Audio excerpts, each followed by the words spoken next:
తరచూ జలుబు చేయటం, అప్పుడప్పుడు దగ్గుతో బాధపడటం మనందరికీ అనుభవమే. సీజన్ మారినప్పుడు, వాతావరణంలో మార్పులు చోటు చేసుకున్నప్పుడు ఆ మార్పులకు మన శరీరం సర్దుబాటు చేసుకునే వరకు జలుబు, దగ్గు వంటి చిన్నాచితక సమస్యలు వేధిస్తూ ఉంటాయి. దీర్ఘకాలిక జబ్బులతో బాధపడే వారికి జలుబు, దగ్గు బాధలే పెద్ద సమస్యలుగా మారుతూ ఉంటాయి. జలుబు, దగ్గుతో బాధపడుతున్నప్పుడు ఆ బాధల నుంచి ఉపశమనం కోసం మన సంప్రదాయ వైద్యం ఆయుర్వేదం చెబుతున్న చికిత్సలు, పరిష్కార మార్గాల గురించి ఇప్పుడు తెలుసుకుందాం.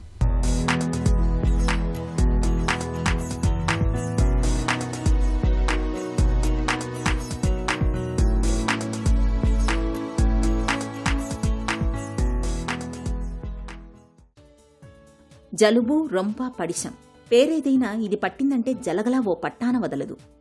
జలుబు చేస్తే మందులు వాడితే వారం రోజుల్లో, వాడకపోతే 7 రోజుల్లో తగ్గుతుందనే నానుడి కూడా అందరికీ తెలిసిందే. జలుబు చేస్తే కొందరికి ముక్కులో అదే పనిగా నీరు కారుతుంది, కొందరికి కళ్లల్లో కూడా నీరు కారుతుంది, కొందరికి విపరీతంగా తుమ్ములు వస్తాయి. ఈ జలుబు కాస్త మెల్లగా దగ్గులోకి మారుతుంది. జలుబు, దగ్గు, ఊపిరి పీల్చడంలో ఇబ్బంది, తుమ్ములు, గొంతు నొప్పి, ఒళ్ళు నొప్పులు, తలనొప్పి, జ్వరం ఇలాంటి లక్షణాలన్నీ వేధిస్తాయి. జలుబు చేస్తే ఏ పని చేయబుద్ధి కాదు, ఏమీ తినబుద్ధి కాదు.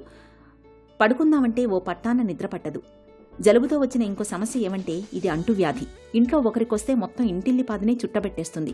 జలుబు, దగ్గుతో వచ్చిన సమస్య ఏమిటంటే అవి చెవి, గొంతులో కూడా సమస్యల్ని తెచ్చిపెడుతుంటాయి. జలుబు అనేది సర్వసాధారణం. అయితే ఈ జలుబు అనేది కొంతమందికి ఎలర్జీ కారణాల వల్ల తరచూ రావడం అనేది జరుగుతుంటుంది. అలాంటప్పుడు కొంతమందికి ఏమవుతుందంటే ఆ ముక్కు దూలం అంటే ఎదిగే పిల్లల్లో కొంచెము చిన్నగా ఉండడము, అలాగే వాళ్ళకి లోపల ఎడినాయిడ్స్, అలాగే లోపల చిన్న చిన్న పాలిప్స్ లాంటివి ఏర్పడడం, ఇవన్నీ జరిగినప్పుడు ఏమవుతుందంటే ఈ యొక్క జలుబు అనే సమస్య అధికం అవుతుంది. ఎందుకంటే వాళ్ళకి ఒక గాలి తీసుకునే పద్ధతిలో వాళ్ళు సఫర్ అవుతుంటాడు. అలాగే వాళ్ళకి ఆ యొక్క పొద్దున్న లేవగానే జలుబు రావడం అనేది తరచూ జరుగుతున్నప్పుడు ఫస్ట్గా ఏంటంటే వీళ్ళు ఆవిరి పట్టడం లాంటివి చేయడం ద్వారా కొంతవరకు ఉపయోగపడుతుంటుంది. అలాగే వీళ్ళ యొక్క కఫాన్ని తగ్గించేందుకు ఆహారంలో మనం తరచూ రోజువారీ మిరియాలు లాంటివి ఆహారంలో తీసుకుంటూ ఉంటాం. అది వాళ్ళు ఆహారంలో భాగంగా, అంటే కొంతమంది మిరియాలు తీసుకోరు, మిరియాలు అనేదే వాడరు. అలాంటప్పుడు ఏంటంటే వాళ్ళు చారు రూపంలో, అంటే ఇంట్లో మనం తప్పనిసరి చారు అనేది రసం అంటాం, ఆ రసం లాంటిది చేసినప్పుడు అందులో వెల్లుల్లిపాయలు అలాగే మిరియాల పొడి వేసి రసంలాగా చేసి కొంత చింతపండు వేసి తీసుకుంటే కనుక అది వాళ్ళకి రుచిగా ఉంటుంది, అగ్ని పెంచుతుంది, అలాగే కఫాన్ని కూడా తగ్గిస్తుంటుంది. ఇది త్వరగా జరగదు, కాకపోతే కొంత నెమ్మదిగా జరుగుతుంది.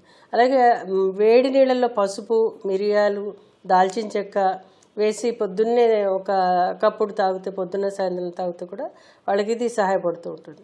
ఆహారంలో కూడా వాళ్ళు ఎప్పుడు కూడా పథ్యంగా తినాలి. ఎందుకు ఆ ఫ్రెష్గా తీసుకొచ్చిన ఫుడ్, అలాగే నిలవలేని ఆహార పదార్థాలు, చల్లటి పదార్థాలు లేకుండా చూసుకుంటే కనుక కొంతవరకు తగ్గించుకోగలుగుతాం.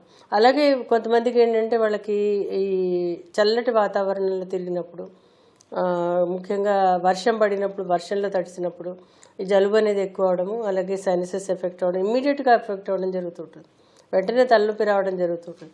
ఇలాంటప్పుడు ఏంటంటే వేడి నీళ్ళతోటి స్నానం చేయడం, అంటే ఎప్పుడైతే వర్షంలో తడిసారో అప్పుడు వెంటనే గోరువెచ్చటి నీళ్ళతో కానీ వేడి నీళ్ళతో కానీ తలస్నానం చేస్తే కనుక, అంటే వాళ్ళు ఒకవేళ తడుస్తే కనుక అది సహాయపడుతుంది. లేదంటే మామూలుగా వేడి నీళ్ళ స్నానం చేసినా కానీ వాళ్ళ శరీరానికి ఆ యొక్క ఏదైతే కఫం ఉందో తగ్గడానికి సహాయపడుతుంది.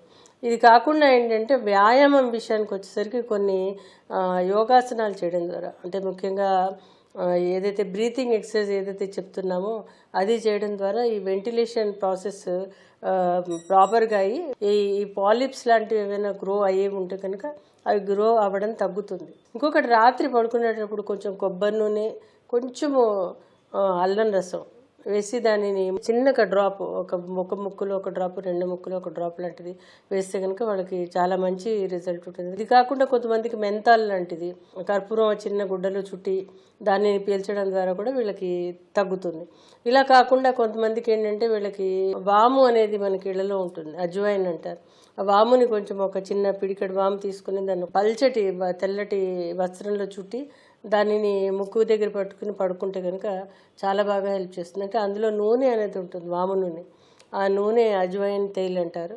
అది వీళ్ళకి ఒక రెస్పిరేటరీ ప్రాసెస్కి, అలాగే లోపల ఏదైనా ఇన్ఫ్లమేషన్ ఉంటే తగ్గడానికి, మ్యూకస్ ప్రాపర్గా రిలీజ్ అవ్వడానికి సహాయపడుతుంటుంది. జలుబు ఓ పట్టాన విడవకుండా వేధిస్తుంది.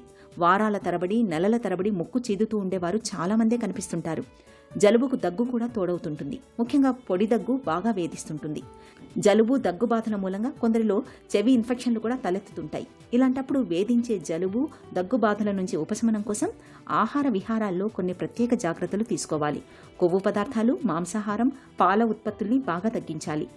తాజా పండ్లు, కాయగూరల్ని అధికంగా తీసుకోవాలి. చికెన్ సూపులు, ద్రవాహారాల్ని తరచుగా తీసుకుంటే మంచి ఫలితం ఉంటుంది. తులసి, మిరియాలతో చేసిన కషాయం జలుబును త్వరగా తగ్గిస్తుంది.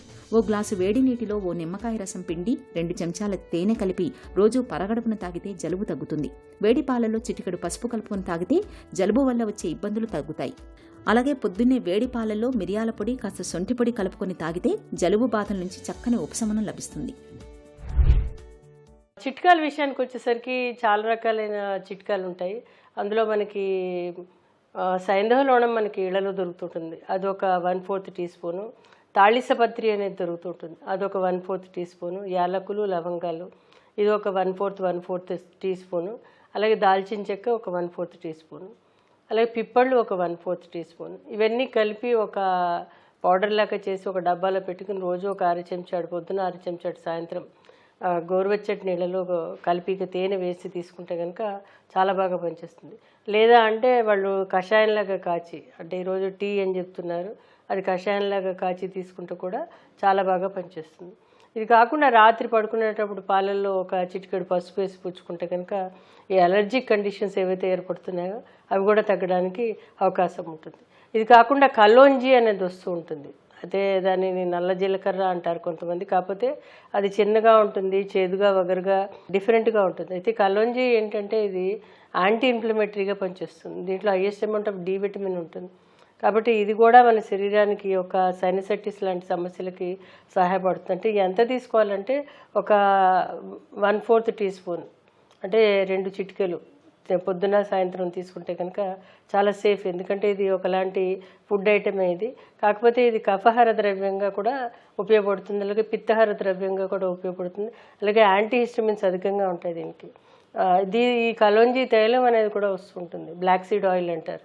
అది కూడా వాళ్ళు కావాలంటే గోరువెచ్చటి నీళ్ళలో ఒక 30 ml నీళ్ళలో దాన్ని చుక్కలు వేసి తీసుకుంటే కనుక చాలా ఉపయోగం ఉంటుంది. కాకపోతే ఏంటంటే నూనె అనేది వచ్చేసరికి ఏమవుతుందంటే ప్యూరిటీ ఇంపార్టెంట్. అది ఎటువంటి నూనె మనం కొంటున్నాం అనేది మనకు తెలియదు. కాబట్టి కలోంజీనే మీరు వాడుకుంటే కనుక అదే చక్కగా పనిచేస్తుంది.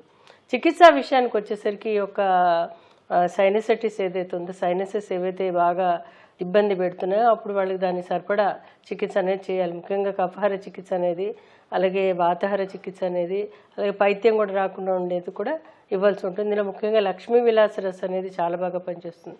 ఇందులో రెండు రకాలు వస్తుంటాయి. ఒక ముఖ్యంగా గోల్డ్తో కూడా వస్తూ ఉంటుంది లక్ష్మీ విలాస రస్. ఏదైనా పర్వాలేదు, కాకపోతే డాక్టర్ పర్యవేక్షణలో తీసుకోవాలి. అలాగే ఇందులో త్రికటుకాది చూడడం అనేసి, తాళిసా చూడడం అనేది, సీతుఫల చూడడం, చిత్రహరీతకి అనేది, అలాగే త్రిఫల గుగ్గులు అనేది, త్రిఫల అనేది, ఇవన్నీ కూడా సుమారు 3 నుంచి 6 నెలలు తీసుకోవాల్సిన అవసరం ఉంటుంది. జలుబుతో బాధపడుతున్నప్పుడు తరచూ వేడి నీటి ఆవిరిని పట్టుకుంటే మంచి ఉపశమనంగా ఉంటుంది. ఒక గిన్నెలో బాగా మరుగుతున్న నీటిని తీసుకుని అందులో కొంత విక్సిని లేదా అమృతాంజన్ని కలిపి తల మీద దుప్పటి కప్పుకొని ఆ ఆవిరిని గాఢంగా ముక్కు ద్వారా లోపలికి పీల్చుకోవడం వల్ల జలుబు తాలూకు ముక్కు దిబ్బడ, దగ్గు తగ్గుతాయి. వేడి నీటిలో 2 ఉల్లిపాయ ముక్కలు వేసి ఆ నీళ్లతో ఆవిరి పట్టుకోవడం మంచిదే. నిప్పుల మీద పసుపు కొమ్మును కాల్చి ఆ పొగను పీల్చడం వల్ల కూడా జలుబు బాధలు త్వరగా ఉపశమిస్తాయి. జలుబు, ముక్కుదిబ్బడ ఎక్కువగా ఉన్నప్పుడు కొద్దిగా యూకలిప్టస్ నూనెను రుమాలుపై వేసుకుని వాసన పీలిస్తే మంచి ఉపశమనంగా ఉంటుంది. తులసి, అల్లం రసాన్ని తరచూ తేనెతో కలిపి తీసుకున్నా మంచి ఫలితం కనిపిస్తుంది. అయితే జలుబు కారణంగా చెవిలో పోటు వస్తున్నా, జ్వరం లాంటిది వచ్చి శరీర వేడి 102 డిగ్రీలకు మించి ఉన్నా, శ్వాస తీసుకోవడంలో బాగా ఇబ్బంది పడుతున్నా, 3-4 రోజులైనా గొంతు నొప్పి తగ్గకుండా వేధిస్తున్నప్పుడు ఆలస్యం చేయకుండా వెంటనే డాక్టర్ని సంప్రదించాలి.